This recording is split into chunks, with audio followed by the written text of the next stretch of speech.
Good evening, I'm Chris Berg. As always, thanks for joining us. All I can say right now is, wow, do we have an amazing show in store for you tonight. Earlier today, I had a chance to sit down with the Grand Forks Superintendent of Public Schools, Dr. Larry Nyblod. I wanted to visit with him about a very heated topic right now in Grand Forks, and that is a proposal to raise property taxes another 28%. Yes, you heard me right, another 28%. On you, the homeowners in Grand Forks. He and I had a very tough and respectful conversation until after the interview. I want to invite you tonight to listen very closely to our interview, and you must, and I emphasize the word must, you must stick around to find out what Dr. Nyblod called me after the interview. Keep in mind, this is the Superintendent of Public Schools. Oh, by the way, that means he's the leader of kids in grades kindergarten through 12th grade. Believe me when I say to you, you want to see every second of tonight's show. Here's my interview with Dr. Nyblod. With us tonight, the Superintendent of Grand Forks Public Schools, Dr. Larry Nyblod. Dr. Nyblod, thanks so much for joining us. You guys sent out a public hearing notice back on July 30th saying, hey, we're looking to raise mill levies and raise taxes, property taxes, just over 28%, in light of the fact the state's also sending a bunch more money, obviously, to the public schools for students. Here's my question for you. You guys have got a $5.4 million budget deficit. Where specifically are you going to make cuts to also help shore up this budget deficit? Sure. Well, thanks for the opportunity to try and explain the unique situation in Grand Forks. You know, essentially, you have to look at the anatomy of that deficit in last year's budget, and it relates primarily to lack of federal funding that had been anticipated, and primarily that comes from what's called impact aid, which is Uncle Sam's in lieu of property tax payment for the Grand Forks Air Force Base property and Air Force students. We had budgeted about $4.5 million and received about $2.1 million. So that was the biggest hit. And then you couple that with sequestration and a 5% cut on federal funds. And then the other factor was, of course, going from a declining enrollment district to an increasing enrollment district.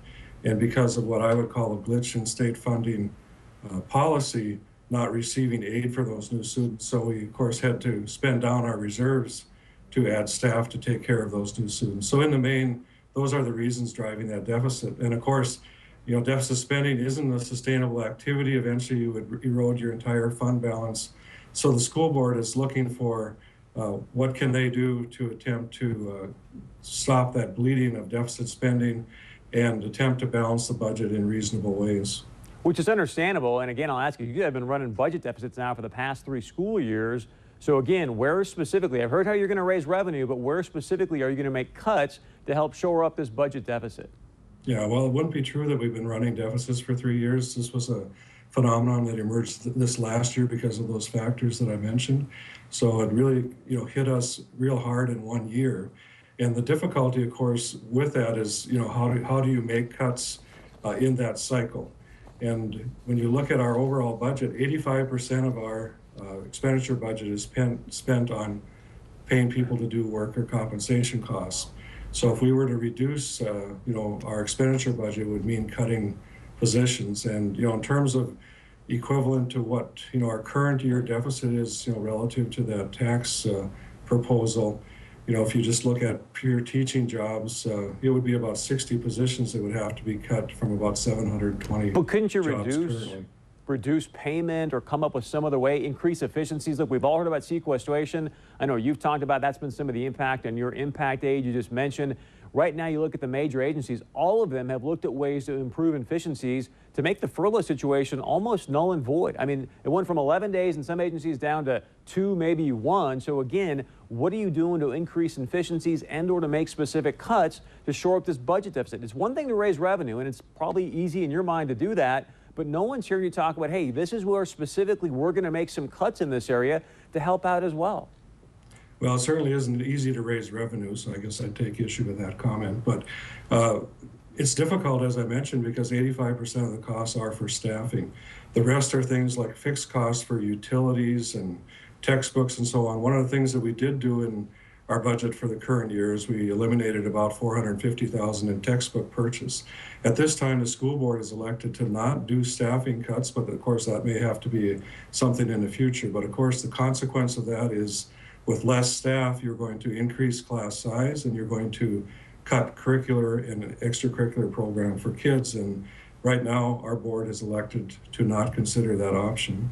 So let me ask you this, because you mentioned last year enrollment growth of roughly about 230 or so students. You included 14 new full-time staffers, increase in salary costs, which resulted in $4.3 million in new costs. For 14 staffers? Help me understand. Well, I don't know where you got those numbers. Those right out of the Grand Forks Herald. But, you know, essentially what happened is we... Excuse me, sir. I got those numbers right out of the Grand Forks Herald. Well, I didn't say they were mine then, did I? I said the increased costs related to the additional staff needed to accommodate that new enrollment growth and other compensation related to that. It's not all directly related to the growth, but a large part of it is. And like I said, without additional state aid to support those costs, the district ended up deficit spending for that reason. So are you saying the Grand Forks Herald is lying? I didn't say that. You said they weren't your numbers, so they're just making them up, or? Well, I don't know what 4 million doesn't sound like a number that we've been discussing, so I don't know what context you're using that number in. So the number that I've got then is, since from last year's budget to this year's, you increased the budget by $8 million. Again, let's say last year you had 230 students. Let's go on the high end here. Let's say you get 250 new students for this year.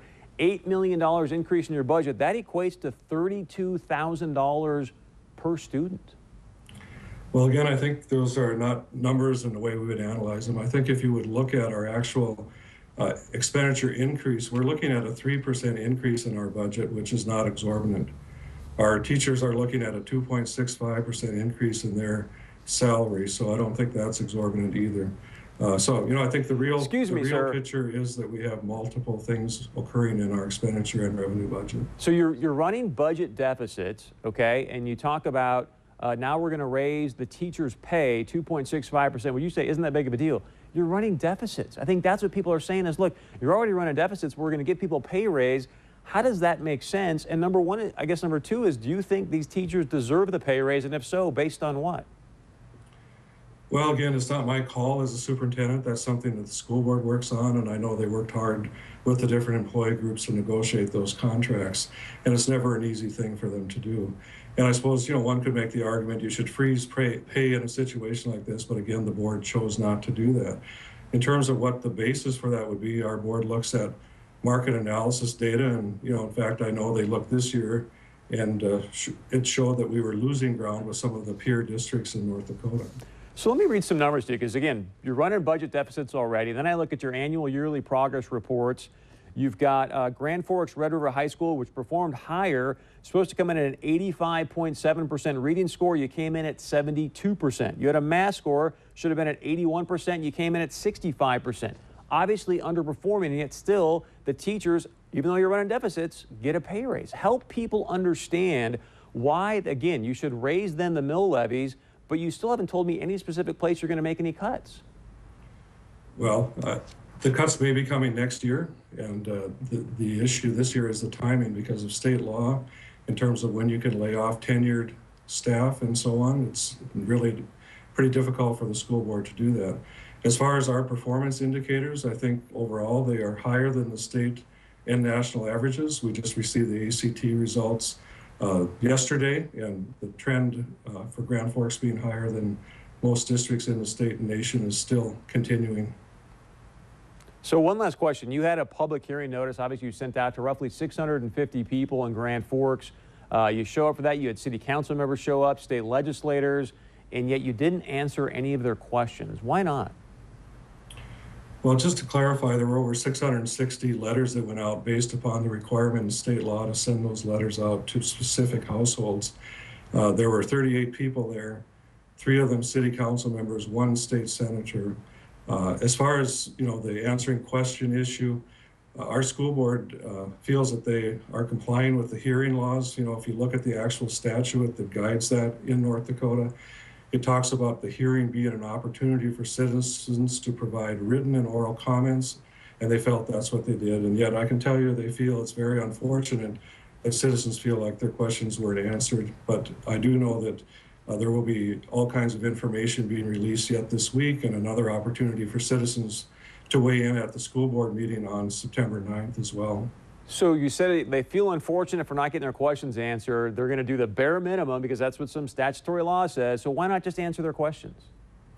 Well, I think our school board is extra sensitive because they've had a number of attorney general's opinions against them about open meeting requirements and agenda notices, so they feel they try to follow the law as best they're able to. One last question for you, sir. In your opinion, who do you think you work for?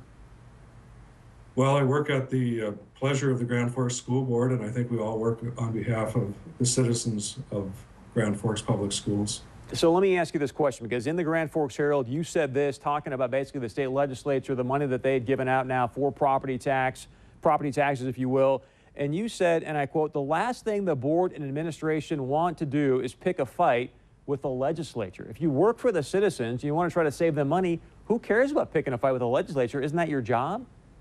Well, I think it's our job to inform the legislature about local issues, and that's certainly one of them as it relates to the payment of current year growth. That is our largest issue that the legislature could address for us, and that's all that comment was meant to say.